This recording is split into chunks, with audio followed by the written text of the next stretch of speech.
The housing market is starting to pick up here in Vermont, but the data seems to tell a different story. From my subjective experience, I'm seeing more properties sell for over list price, more homes sell with multiple offers than what I experienced last year. And I'm seeing this at all price points. I'm seeing homes around the median sales price sell for over list price. I'm seeing $1 million homes receive multiple offers, sell within one weekend, sometimes over list price as well.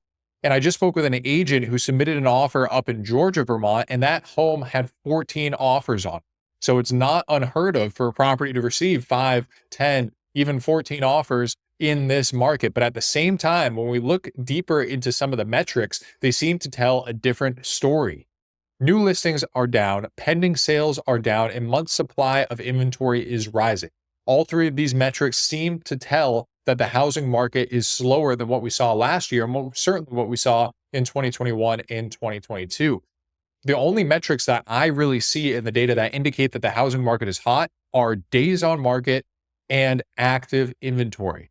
Active inventory is declining, which means that buyers are purchasing some of the homes that were sitting on the market, and those properties are going under contract. And days on market dropping means that homes aren't sitting as long compared to what we saw at the end of last year and during the January data that we went over last month.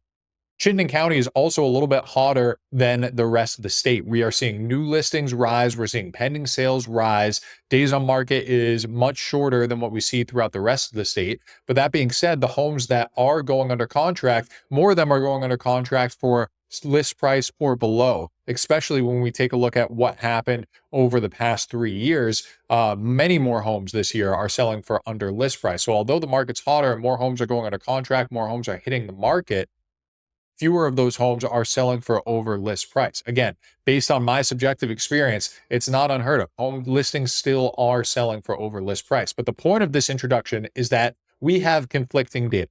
There's some data points that say the market is hotter than what we saw last year. There are other data points that show that the market is slower than what we saw last year. And so how do we use this data to help you make the best home purchase or home sale that you can?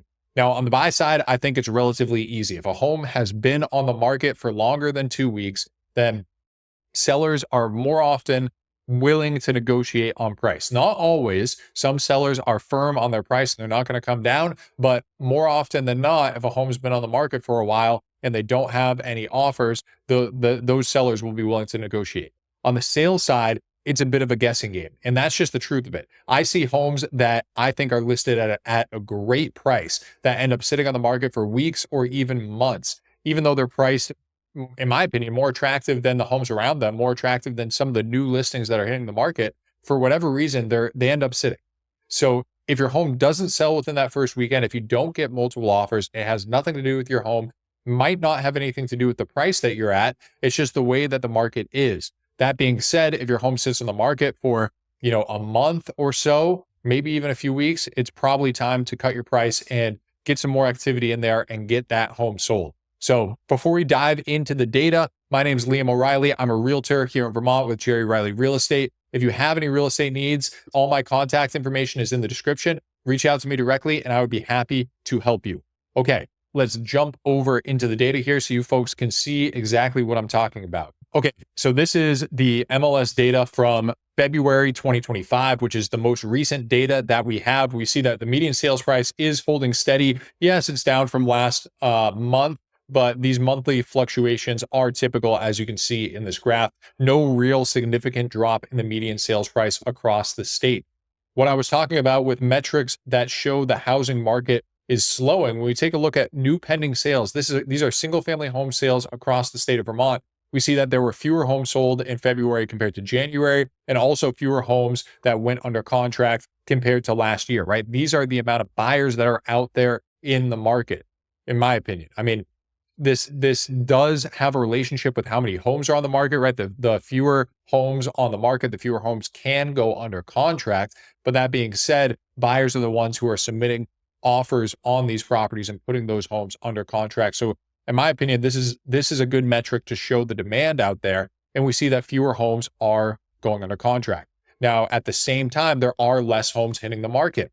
We see here new listings are down 12% year over year. 371 homes hit the market this past month in February up from January, which is a good sign to see, but there still aren't many sellers out there. And if you remember last year was a slow year for home sales across the state. So the fact that we're even lower than that here in 2025 is not a great sign for the amount of sales that will take place across the state. Again, doesn't mean that you won't be able to find a great home. There's just fewer homes hitting the market right now, which is really the root cause of this confusing market that we're in, right? Active inventory is so low. The amount of homes that are on the market, and we take a look at active inventory here, we see that it's declining, right?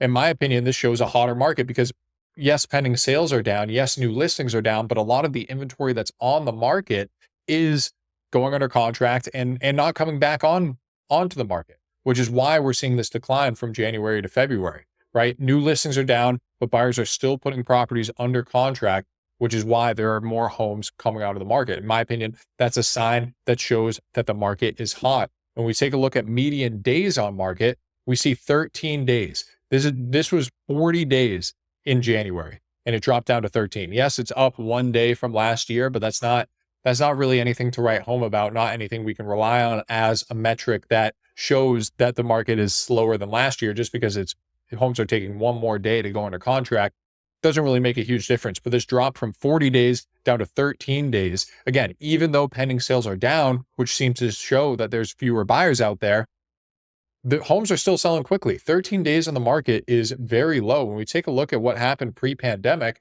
or I guess in 2020, right before the pandemic, days on market in February were at 83. And if we look at 2019, they were at 79. So we're significantly below those numbers. Even the January data was significantly below those metrics. And what I was talking about before is this is really an inventory problem, which is why we're seeing some homes sell for well over list price. Some homes receive 14 offers because there's just not that many options for buyers to choose from. Yes, interest rates are high, which is keeping many buyers on the sidelines and, causing the market to slow down compared to what we saw in 2021 and 2022.